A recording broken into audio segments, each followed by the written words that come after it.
नमस्कार दोस्तों, OCN network में आपका स्वागत है। मैं हूं ओमकार चौधरी। अनुपम मिश्रा जी जुड़ गए हैं, स्वागत कर लेते हैं। अनुपम जी, बहुत स्वागत है, बहुत नमस्कार। धन्यवाद आपका। नमस्कार नमस्कार। सर।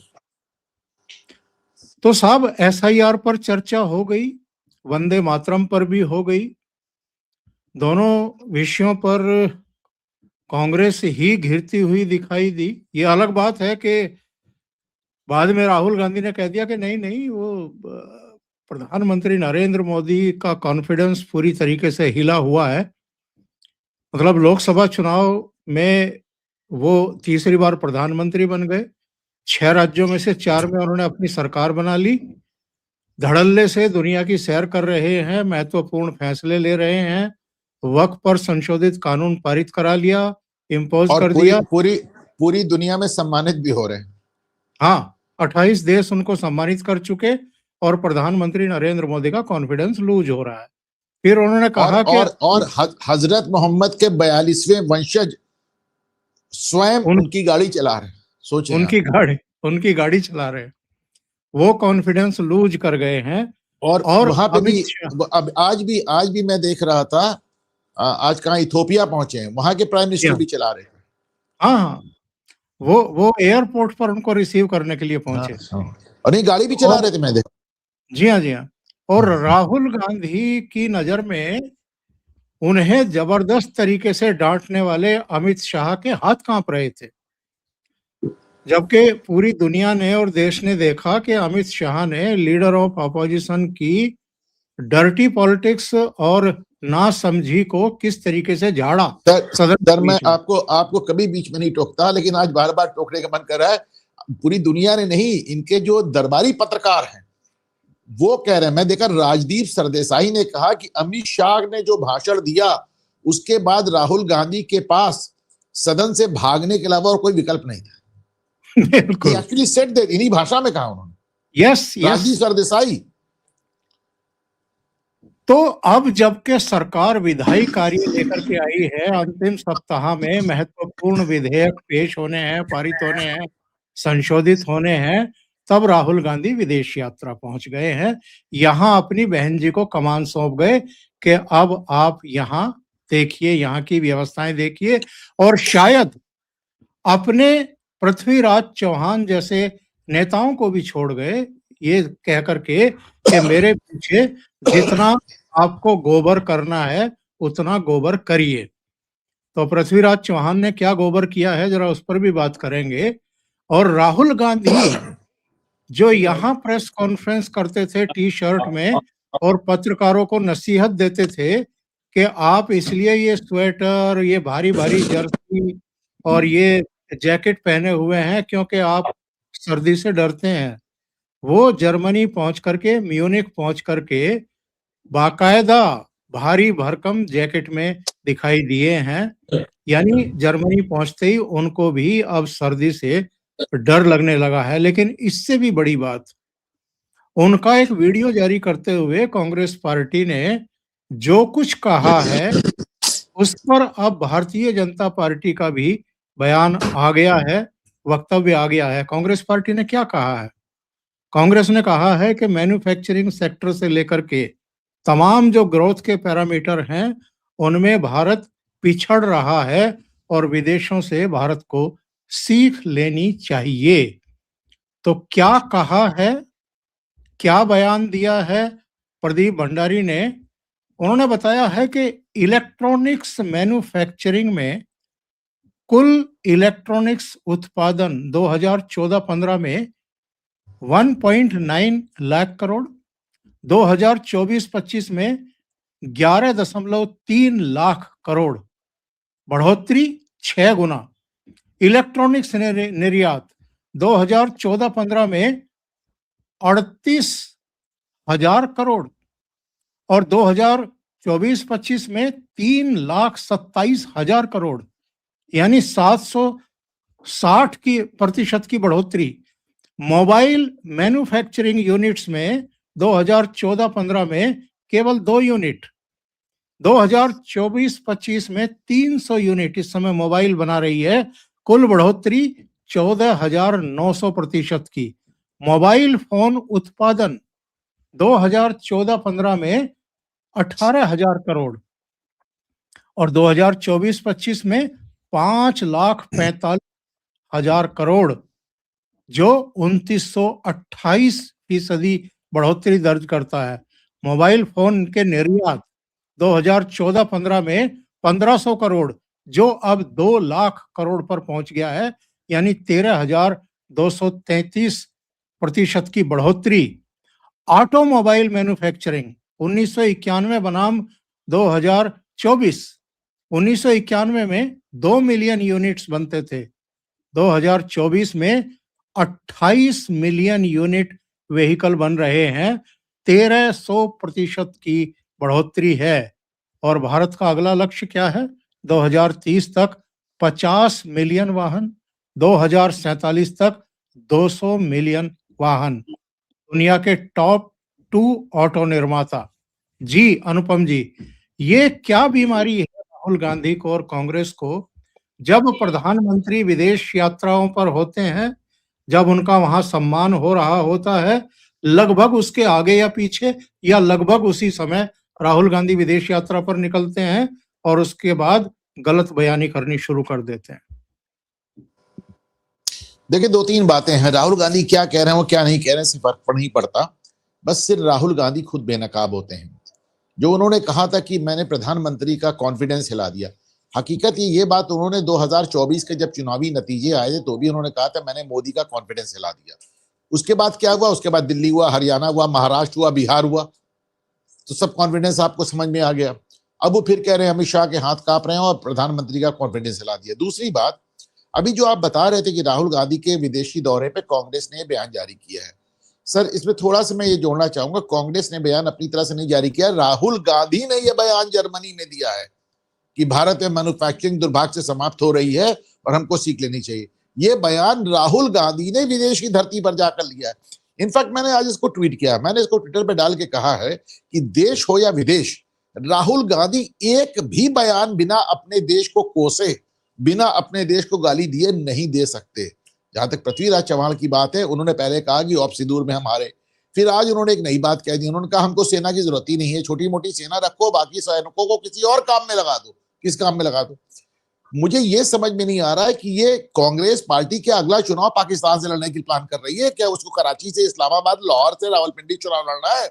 इनकी एक भी बात, अब आप खुद ये भी आप बताया कहते कि बीएमसी चुनाव होने वाला है और बीएमसी चुनाव के पहले इस तरह का बयान, ऐसा बयान कि जो हार्डकोर कांग्रेसी कार्यकर्ता उसका दिल भी हिल जाए, उसका दिल भी हिल जाए। मतलब ऐसे माहौल में कह रहे हैं कि भारतीय सेना को डिसबैंड कर दो, भारतीय सेना बर्खास्त कर दो, थोड़े बहुत रख के बाकी उनको किसी और काम में, किस काम में लगा दूं भाई? हाँ इसके, अच्छा ऐसा नहीं है पृथ्वीराज चौहान अपनी तरफ से कुछ ही कह रहे हैं, भारतीय सेना को बलात्कारी बता चुके हैं राहुल गांधी। जब पुलिस उनसे पूछताछ करने का, पता नहीं किसी ने मुझसे कहा था, मैंने कह दिया। आपने देखा था वो संदीप दीक्षित भारतीय सेना अध्यक्ष को सड़क का गुंडा बता चुके हैं। बिल्कुल नहीं, संदीप दीक्षित क्यों बता रहे हैं आप समझिए ना, it flows from the top, ये ऊपर से शुरुआत होती है। किसी जमाने में नेहरू कहते थे सेना की जरूरत नहीं, आज ये कह रहे हैं कि सेना की जरूरत नहीं है। तो सब बड़ा दुर्भाग्य, बहुत दुर्भाग्य वाली बात है। मतलब देखिए, ये यहां बैठ के जो हम लोग बात कर रहे हैं, एक प्रोग्राम पे डिस्कशन कर रहे हैं, इससे हट के मैं कह रहा हूं, अभी कैमरा जब ऑफ हो जाएगा, जब हम आप बात नहीं कर रहे होंगे, तो अकेले में भी मेरा मन दुखता है ये सोचकर कि साहब ये हो क्या रहा है। देश की सबसे, इसको जीओपी कहते हैं, ग्रैंड ओल्ड पार्टी, कह रही है कि हम चुनाव, हम मतलब पूरी दुनिया बता रही है कि साहब हमने पाकिस्तान का क्या हाल किया, पाकिस्तान बता रहा है, फोटो आ रहे हैं और आप कह रहे हैं हम युद्ध हार गए, और फिर आप कहते हैं ऐसी सेना की आवश्यकता ही नहीं है। आपका नेता कहता है सेना बलात्कारी है, आपके बाकी लोग कहते हैं सेना अध्यक्ष सड़क का गुंडा है। उसके बाद पहले दिन से आप सिंदूर से ये लोगों ने अपना एक नैरेटिव चला रहे हैं लगातार, ये हमारे कितने प्लेन गिर गए, क्या गिर गए। मतलब मैं सीरियसली, देखिए ऐसा नहीं है, भाजपा तो शुरुआत से इतने साल विपक्ष में रही, जाने दें। अरे भाई, इंदिरा गांधी भी जो विपक्ष में थी उस तरह की बातें नहीं करती थी, राजीव गांधी भी जब विपक्ष में थे तो ऐसी बात नहीं। मतलब ये तो एकदम नई बात शुरू कर दी साहब इन्होंने, ये तो एकदम शुद्ध देशद्रोह की बातें इन्होंने करनी शुरू कर दी। और उसके बाद ये कहते हैं कि साहब हमको वोट नहीं मिला, वोट चोरी हो गया। अरे वोट चोरी नहीं हो रहा है, कोई चोरी नहीं कर रहा है, तुम अपनी जेब से निकाल निकाल के वोट फेंक रहे हो दूसरी तरफ। हर बार 1 फुट गड्ढा खोदते हैं और अब तक 90 से ज्यादा फुट का गड्ढा खोद चुके और उसमें राहुल गांधी नीचे उतर चुके और कह रहे हैं कि साहब वोट चोरी हो रहा है। तो हर बार आप हर चुनाव के साथ 1 फुट गड्ढा खोदते जा रहे हैं, नीचे उतरते जा रहे हैं। तो आपको बचाएगा कौन? दूसरी बात ये है अनुपम जी, ये मनरेगा हो या कोई और योजना हो जिसको जनादेश मिला है सरकार को, वो उसमें बेहतरी के लिए कुछ प्रदर्शन, कुछ बदलाव कर सकती है। 1900 अगर 2047 का एक विजन रखा है कि तब तक हमें विकसित भारत बनाना है, तो ये जो एक संकल्प लिया है वो मौजूदा सरकार ने लिया है, जिसको इस देश की जनता ने जनादेश दिया है कि आप अपने हिसाब से जो जनता के लिए, राष्ट्र के लिए बेहतर है वैसी नीतियां बनाइए और उनको क्रियान्वित करिए। जो वादे किए हैं उनको पूरा करके दिखाइए। तो मनरेगा का नाम पहले ना बदला गया हो या पहले से डे वन से यही नाम रहा हो, तो भी आप चलो, आप छाती पीट लो, आंसू बहा लो, लेकिन आप जानबूझ करके सदन को बाधित ही करना चाहते हैं। और मुझे ये भी समझ में नहीं आया, ये भी आप मुझे समझाइए कि महात्मा गांधी के नाम पर 4 वोट मिलते हैं क्या किसी पॉलिटिकल पार्टी को आज की तारीख में? तो महात्मा गांधी को केवल इसलिए कि आपने उनका उपनाम अपने नाम के साथ लगा रखा है, इसलिए आप महात्मा गांधी के नाम की कोई योजना परिवर्तित करके अगर किसी दूसरे नाम से लाई जा रही है, तो आप गला फाड़-फाड़ करके चिल्लाएंगे। देखें, पहली बात तो जो ये मनरेगा पे जो चेंजेस हुए हैं, वो चेंजेस इसलिए मैं अच्छे मानता हूं कि एक तरफ उन्होंने जो 100 दिनों की गारंटी थी उसको बढ़ा के उन्होंने 125 दिन कर दिया। अलबत्ता ये जरूर कर दिया जो बुआई और कटाई के 2 महीने होते हैं उस दौरान इसको हटा दिया, क्योंकि बुआई और कटाई में जब आप मनरेगा चलाते हैं तो खेतों में मजदूर नहीं मिलते, खेतों में मजदूर नहीं मिलते, खेती पिटती जा रही है। तो ये एक बड़ा अच्छा कदम मुझे लगा। रही बात उसका नाम बदलने का, प्रियंका गांधी ने कहा कि जब आप एक योजना का नाम बदलते हैं तो नई स्टेशनरी लगती है और देश को बड़ा नुकसान होता है। सोच के देखिए जरा, नई स्टेशनरी लगती है और देश को बड़ा नुकसान होता है। ये वो लोग हैं जिनकी सुरक्षा पे अरबों रुपया खर्च होता है। बहरहाल, तो मैंने कल अपने पॉडकास्ट में भी कहा था और आपके शो पे भी मैं दोहरा दूं कि नाम कैसे बदले जाते हैं। मैं बताता हूं उस समय इनकी देश की स्टेशनरी कहां गई थी। 1984 में राजस्थान कनाल को बदल के इंदिरा गांधी कनाल किया, उसको छोड़िए। 86 में आपने पालम हवाई अड्डे को बदल के इंदिरा गांधी इंटरनेशनल एयरपोर्ट के स्टेशनरी बदली होगी कि नहीं बदली होगी। 1989 में अन्नामलाई वाइल्ड लाइफ सेंचुरी को तुमने Indira Gandhi wild life sanctuary कर दिया। स्टेशनरी बदली कि नहीं बदली। कैनॉट प्लेस के इनर सर्किल का नाम राजीव चौक कर दिया, आउटर सर्किल का नाम इंदिरा चौक कर दिया 1995 में। स्टेशनरी बदली कि नहीं बदली। फुलब्राइट स्कॉलरशिप जो दुनिया की सबसे बड़ी स्कॉलरशिप, उसको 2008 में आपने बदल के नेहरू फुलब्राइट कर दिया। स्टेशनरी बदली कि नहीं बदली। नेशनल ड्रिंकिंग वाटर मिशन को 1991 में Rajiv Gandhi National Drinking Water Mission बना दिया। स्टेशनरी बदली कि नहीं बदली। नेशनल ओल्ड एज पेंशन को 2007 में Indira Gandhi national old age pension बना दिया। बताइए, ये लोग कह रहे हैं कि नाम कैसे बदल दिया। अरे भैया, अब उन्होंने अपने नाम पे तो नहीं रखा, तुम तो सब कुछ अपने ही नाम पे करने के लिए तुमने इतने नाम बदल डाले। एक नहीं, सैकड़ों एग्जाम, सैकड़ों, लिटरली से रोड का नाम बदलना हो, बिल्डिंग का नाम बदलना हो, एयरपोर्ट का नाम बदलना हो, स्कीम्स का नाम बदलना हो, कैनाल्स का नाम बदलना हो, मतलब फॉरेस्ट का नाम बदलना हो, वाइल्ड लाइफ का नाम बदलना हो, आप चौराहों का नाम बदलना हो। अरे भाई, जितनी मूर्तियां लगी हैं इंदिरा गांधी, राजीव गांधी और नेहरू की, उतनी मूर्तियों में तो मुझे कभी कभी लगता है कि नया राष्ट्रपति भवन बन जाएगा। इतनी मूर्तियां उन्होंने लगा रखी हैं। तो ऐसे लोग जब ये कहते, मतलब मेरी तो एकदम इनकी बात समझ के बाद। लेकिन चलिए ठीक है, आप विपक्ष में हैं, आपका काम विरोध करना, आप विरोध करें, उसमें कोई बहुत बड़ी बात नहीं है, लेकिन कम से कम देश को गाली ना दें। आज यही बात मैंने पोस्ट किया कि राहुल गांधी एक बयान ऐसा नहीं दे सकते, ना देश के अंदर ना देश के बाहर, जिसमें उन्होंने अपने देश को कोसा ना हो और उसको गाली ना दी। और ये हर बार का राग हो गया है, हर बार उनको जाकर के यही तमाशा करना है और देश के खिलाफ, और फिर कहते हैं कि वोट चोरी हो गए। इन्होंने, प्रधानमंत्री नरेंद्र मोदी ने वोट चोरी कर लिया, भाई प्रधानमंत्री का तो एक एक मिनट का शेड्यूल आप देखिए, उनका भाषण देखिए। इथियोपिया की पार्लियामेंट में भी जो भाषण दिया है, जहां जहां वो जाते हैं देश को गौरवान्वित करने वाले भाषण देते हैं, तथ्य रखते हैं, ग्रोथ स्टोरी बताते हैं और आगे का विजन भी बताते हैं। और आप क्या कर रहे हैं? आप हर जगह जाकर के गोबर करते हैं। मुझे ये बताइए, वो थोड़ा हल्के में रह गया पृथ्वीराज चौहान, इनके दिमाग में क्या है? क्या समझ में आता है आपके? मुझे सच में नहीं, मैं आपको ईमानदारी से बताऊं ओंकार से, मेरी तो सारी पत्रकारिता फेल कर जाती, मेरा दिमाग काम करना बंद कर देता है। और कोई no one in his right senses, कोई भी, अभी देखिए वो कह रहे थे एक दिन, हेमंत बिस्वा शर्मा कह रहे थे, कहते भाई राहुल गांधी जो कुछ भी कहते हैं और जो कुछ भी करते हैं उसको आप नोट कर लीजिए और एक साइकेट्रिस्ट को दिखा लीजिए, उसके बाद उसकी रिपोर्ट ले लीजिए। वो तो खुलेआम राहुल गांधी को मेंटल, पागल, सब कुछ कहते रहते हैं। मैं ये सब नहीं कहना चाहता, लेकिन भाई ऐसे तो चुनाव नहीं लड़े जाएंगे, ऐसे तो ना चुनाव लड़े जाएंगे ना जीते जाएंगे। फिर तुम SIR के लिए रोते रहो, ईवीएम के लिए रोते रहो, वोट चोरी के लिए रोते रहो, तुम्हारा एजेंडा भी कोई नहीं मान रहा है, कोई इसको स्वीकार भी नहीं कर रहा है। और क्या कहूं सर, क्या कहूं। ये देखिए उस दिन रामलीला मैदान में किस तरह इन्होंने खड़गे को बेइज्जत किया। खड़गे साहब उठ के खड़े हो गए, सुरजेवाला ने उनके नाम का मतलब अनाउंसमेंट कर दिया कि अब खड़गे जी बोलेंगे, आदरणीय खड़गे जी बोलेंगे, परम आदरणीय खड़गे जी बोलेंगे। और जब खड़गे खड़े हुए तो सोनिया गांधी ने हाथ पकड़ के बैठा दे, बैठ जाओ भाई, मेरे लड़के ने कह दिया वो बोले। और उसके बाद सुरजेवाला ने कह दिया नहीं नहीं अब राहुल जी पहले बोलेंगे। राहुल जी जेब में हाथ डाल के मुस्कुराते हुए चले गए। तो आप लोग अपने, अच्छा कोई पहली बार नहीं है, कोई पहली बार नहीं। नेहरू ने राजेंद्र प्रसाद को बेइज्जत किया, नेहरू ने पटेल को बेइज्जत किया, सोनिया गांधी ने सीताराम केसरी की धोती खोल के बाथरूम में बंद कराया, सोनिया गांधी ने प्रधानमंत्री नरसिम्हा राव की पार्थिव शरीर को बेइज्जत किया। बिल्कुल। राहुल गांधी इसके पहले मनमोहन सिंह को बेइज्जत कर चुके हैं, अब वो खड़गे को बेइज्जत कर रहे हैं।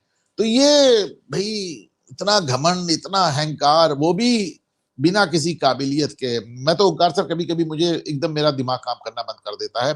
क्या कह रहे हैं, क्यों कह रहे हैं, किस लिए कह रहे हैं, इससे क्या हासिल करना। मुझे ले देकर एक ही बात लगती है कि नॉर्मली एक राजनेता जब बयान देता है तो राजनीति को ध्यान में रख कर देता है। इनके सारे बयान कुंठा से, ईर्ष्या से और फ्रस्ट्रेशन से निकलते हैं, उसमें राजनीति तो नहीं। मतलब मैं पढ़ कर के, देख कर के, सुन कर के आश्चर्यचकित रह गया जब पृथ्वीराज चौहान ने कहा कि हम तो पहले दिन ही, ऑपरेशन सिंदूर के पहले दिन ही हार गए थे। भारत तो पहले दिन ही हार अच्छा गया देखिए, था। होता क्या है कि फिर ये सब पाकिस्तान इनको नैरेटिव बना के चलाता है। पृथ्वीराज चौहान के खिलाफ मुकदमा होना चाहिए और उठा इनको बंद कर देना चाहिए, जैसे नेहा सिंह राठौर के खिलाफ हुआ है। सोच के देखिए कि हमारे देश की जो वाणिज्यिक राजधानी है बॉम्बे, महाराष्ट्र का ये आदमी मुख्यमंत्री रहा है। मतलब ऐसा नहीं कि किसी राह चलते आदमी ने बयान दे दिया हो। उस दिन प्रियंका गांधी कह रही थी कि भाई किसने कहा मोदी तेरी कब्र खुदेगी, और हम तो नहीं जानते, किसी ने पब्लिक में दिया। वो इनकी जयपुर की महिला कांग्रेस के अध्यक्ष निकली। बिहार में जिसने प्रधानमंत्री की मां को गाली दिया तो उसको इन्होंने विधायक का टिकट दे दिया था, हल्ला मचा तो वापस लिया। तो मोदी को नीच कहने की शुरुआत ऐसा नहीं है कि केवल मणिशंकर अय्यर ने कहा, उसके पहले सोनिया गांधी ने मौत का सौदागर और क्या क्या कहा था। तो इन्होंने अपनी पूरी राजनीति को गाली गलौज पे केंद्रित कर लिया है। कभी फौज को गाली देते हैं। मुझे याद एक बार राहुल गांधी हमारे फौजी जवानों से मिलकर उनको खुलेआम कैमरे पे भड़का रहे थे, कह रहे थे फौजी अधिकारी आपका शोषण करते हैं। ये सीधे सीधे ट्रेजन है, ये देशद्रोह है। बिल्कुल। फौज में बगावत भड़काने का प्रयास करना, इनको तत्काल गिरफ्तार हो जाना चाहिए। आप फौजियों से मिलकर कह रहे हैं कि आपके अधिकारी आपका शोषण करते हैं। मतलब आप जेन जी से कहते रहते हो कि विद्रोह कर दो देश में, वही क्या कम है कि आप फौजियों से भी कहेंगे कि तुम भी विद्रोह कर दो।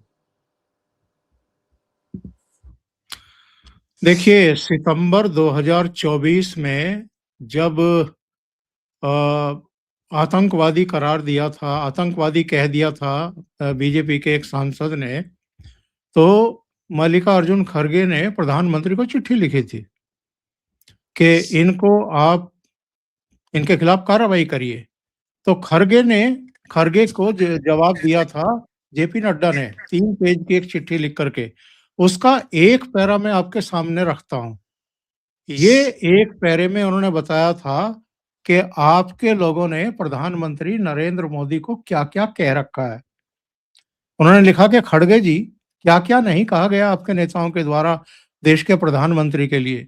कभी कहा गया मोदी तेरी कब्र खुदेगी, कभी कहा गया नीच, कभी कमीना, कभी मौत का सौदागर, कभी जहरीला सांप, कभी बिच्छू, कभी चूहा, कभी रावण, कभी भस्मासुर, कभी नालायक, कभी कुत्ते की मौत मरेगा, कभी मोदी को जमीन में गाड़ देंगे, कभी राक्षस, कभी दुष्ट। मतलब इतनी गालियां बक रखी हैं मोदी को। उन्होंने सारा कच्चा चिट्ठा खरगे के मुंह पर मारा कि ये जरा गाली सुन लीजिए कि आपके लोगों ने मोदी जी के बारे में क्या-क्या कह रखा है। तो इनका तो एक्चुअल में ऐसा लगता है कि मोदी के प्रति इस हद तक इसमें फ्रस्ट्रेशन। एक चीज खड़गे भूल गए, इसमें एक चीज भूल गए नड्डा साहब। राहुल गांधी ने तो एक रैली में ये भी कहा था कि 2024 में कि चुनाव हारने दीजिए, इनको दौड़ा के पब्लिक डंडों से मारेगी। हाँ, डंडों से मारेगी। यस, ये भी कहा था। तो ऐसा लगता है कि फ्रस्ट्रेशन में इनका दिमाग भन्नाया हुआ है, सोचने समझने की शक्ति खत्म हो चुकी। किसी दिन इनके दिमाग ना फट जाए, क्योंकि अभी तो भारत की जनता का मूड किसी तरह के चेंज का लग ही नहीं रहा है। और जिस तरह राज्यों के नतीजे आ रहे हैं, उसमें तो ये और पगलाएंगे। अभी बंगाल में भी अगर वैसा ही नतीजा आ गया जैसा बिहार में, दिल्ली, महाराष्ट्र और हरियाणा में आया, उसके बाद क्या हाल होगा इनका? देखिए, राहुल गांधी के दिमाग में एक बात है। अभी मैं देख रहा था शकील अहमद, इनके जो पुराने कांग्रेसी जिन्होंने अभी इस्तीफा दिया है बिहार में, वो एक बात कह रहे हैं कि भाई 2004 में हम कांग्रेसियों को उम्मीद नहीं थी कि हम जीत जाएंगे। इंडिया शाइनिंग का कैंपेन लेके अटल बिहारी आए थे, माना जा रहा था भारतीय जनता पार्टी की तीसरी बार सरकार बनेगी अटल बिहारी की। कांग्रेस जीत गई, बिल्ली के भाग से छीका फूटा। तो क्या उसके बाद से कांग्रेस में एक धारणा रह गई कि हमको कुछ नहीं करना, हमें बस बैठे रहना, आगे पीछे भाजपा को जनता ही हटा देगी। चलिए, आप कुछ ना कीजिए, अगर आपकी यही सोच है तो कुछ ना करिए, परंतु आप इस तरह के बयान देके जनता को भड़काइए तो नहीं अपने खिलाफ। आप तो अपने ही खिलाफ जनता को भड़का रहे हैं। बिल्कुल। और अनुपम जी, प्रोग्राम के आखिरी इस हिस्से में जरा एसआईआर की बात भी कर ली जाए। अभी 5 राज्यों के एसआईआर के चरण पूरे हो गए और कुछ राज्यों में अभी बचे हुए हैं। और इनके जो नतीजे आए हैं, उसका कुल मिलाकर के अगर निकालें तो करीब 1 करोड़ नाम कट गए हैं। और ये जो अवधि बढ़ाई है, तमिलनाडु, गुजरात, मध्य प्रदेश, उत्तर प्रदेश, छत्तीसगढ़, अंडमान, इन 6 राज्यों में अवधि बढ़ाई गई है। पश्चिम बंगाल, राजस्थान, गोवा, लक्षद्वीप, पुडुचेरी में 1 करोड़ मतदाता कट गए हैं। अकेले बंगाल में जितने कटे हैं, उनकी संख्या करीब 58 लाख के आसपास बताई जा रही है। राजस्थान में 44 लाख कटे हैं। लेकिन बंगाल के बारे में कुछ चुनाव आयोग ने दिशा निर्देश जारी किए हैं, संदिग्ध मानते हुए 1 करोड़ 71 लाख मतदाताओं की जांच नए सिरे से करने के लिए कहा है। ये स्थितियां परिस्थितियां क्यों निर्मित हुई हैं आपके हिसाब से बंगाल में? उसके बाद जरा उत्तर प्रदेश पर आते हैं, जहां योगी जी ने कहा कि 4 करोड़ कट रहे हैं और वो बीजेपी के समर्थक वोटर हैं जिनके कटे हैं। ऐसा कैसे हुआ? देखिए, जहां तक देश भर की बात है, जो ये 1 करोड़ नाम कटे हैं, इसमें जो सबसे बड़ी संख्या है, जो सबसे बड़ा अनुपात है, वो मृतक लोगों का है। ये बड़ा दुर्भाग्य है कि अभी तक जो 1 करोड़ कटे हैं, तो मैं फिर कह रहा हूं, इसमें जो सबसे बड़ी संख्या है वो मृतकों की है। तो आप मृतकों का नाम तक नहीं, ये दिखाता है एसआईआर कितना आवश्यक। नंबर 2 पे जो सबसे बड़ी संख्या है वो ऐसे लोगों की जो कहीं ना कहीं पलायन कर गए, जिन्होंने अपना वोट कहीं और ट्रांसफर करवा लिया है, डुप्लीकेट वोटर्स भी हैं। और फाइनली वो लोग नजर आ रहे हैं जो जिनको लोकेट करना मुश्किल है, जाहिर सी बात है वो घुसपैठी हैं। तो यानी आप चारों ही कैटेगरी आप देख लें तो आपको समझ में आ गया कि एसआईआर कितना अधिक आवश्यक था। रही बात जो योगी ने कहा, उन्होंने कहा कि साहब जो ये वोट गायब हुए हैं, इसमें 80 से 90% भारतीय जनता पार्टी के वोट्स हैं। तो खैर चलिए, इसको मैं नहीं कहता। वो आप देखिए, ऐसे लगता है कि अखिलेश यादव योगी से ही सीखते हैं। एक दिन पहले तक वो कह रहे थे कि हमारे वोट काट दिए गए, जैसे योगी का बयान आने लगा वो कह रहे हैं भाजपा की वोट करके। तो अखिलेश आज तक यही नहीं तय कर पाए वोट कटे किसके। दूसरी बात, इसमें तो दो राय नहीं, उत्तर प्रदेश में थोड़ा सा लोगों में एक वो देखा गया है कि साहब आपको फॉर्म दे दिया जा रहा है, उसके बाद भी आप भर के नहीं दे रहे हैं। ऐसा मैंने खुद भी व्यक्तिगत रूप से कई जगह देखा है। ऐसे में उत्तर प्रदेश में जो ये डेट बढ़ाई गई है, ये बड़ी आवश्यक थी, बड़ी आवश्यक थी। और मुझे पूरी उम्मीद है कि अब कम से कम ये कैटेगरी तो खत्म होगी कि साहब फॉर्म लेके बैठ गए और आप उसका जवाब नहीं दे रहे हैं। तो कभी कभी मुझे लगता है कि शायद देश में वोटिंग को एक कंपलसरी बनाना, आवश्यक बनाने का भी एक कानून, एक नियम आना चाहिए कि भाई आप देश के योगदान में इतना भी, अगर आप मतलब देश की प्रगति में आप इतना भी योगदान नहीं देना चाहते कि एक दिन निकल के वोट डाल दो, या इतना भी नहीं लेना चाहते कि तुमको जो फॉर्म दे गया है बीएलओ उसको साइन करके वापस दे दो। अगर ये, मैं हमेशा कहता रहता हूँ कार सर कि एक नई चीज इस भारत में आई है कि साहब हर चीज के लिए अपनी अपने अधिकार की बात होती है, आजादी की बात होती है, हक की बात होती है। लेकिन जो हम लोगों ने सिविक्स में बचपन में पढ़ा था कि rights and duties go hand in hand, यानी अधिकार और कर्तव्य साथ साथ चलते हैं।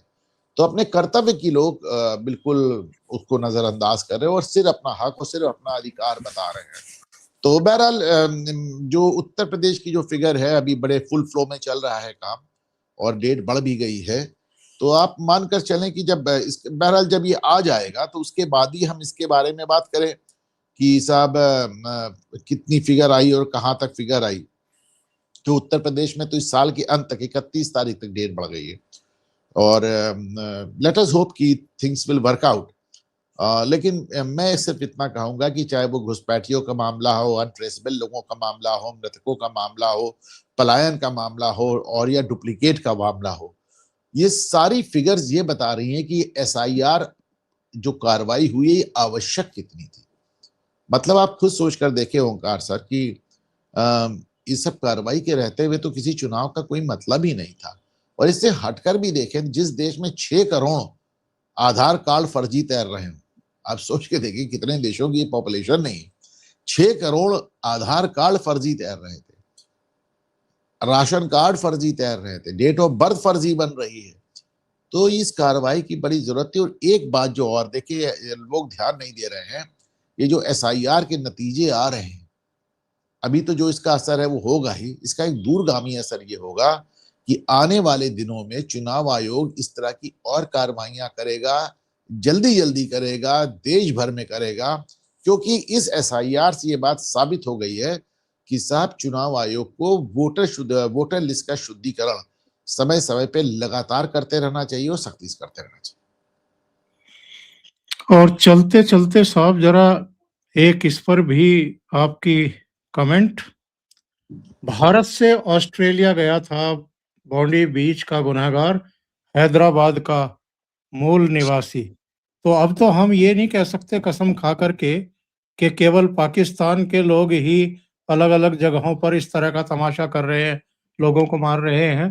अब तो भले ही इसको यहाँ ट्रेंड ना किया गया हो और फिलीपींस में जाकर के इसने ट्रेनिंग ली हो, लेकिन इस बात से तो हम इनकार नहीं कर सकते कि भारत के भीतर भी अब जगह जगह इस तरह की मानसिकता के लोग पैदा हो रहे हैं, पल्लवित पोषित हो रहे हैं।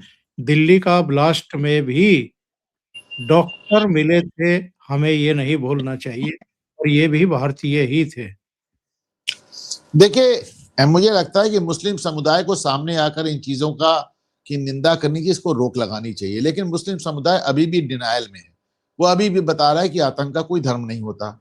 लेकिन इसको इसका जो नतीजा है वो भी तो वही समुदाय भोगता है। आप ये देखें कि राज कपूर, देवानंद से लेकर अभी हाल तक, ये संजय दत्त से लेकर ये अजय देवगन तक, किसी ने आज तक कहा कि मेरे साथ वो दुर्व्यवहार हुआ अमेरिका में जो शाहरुख खान के साथ हुआ।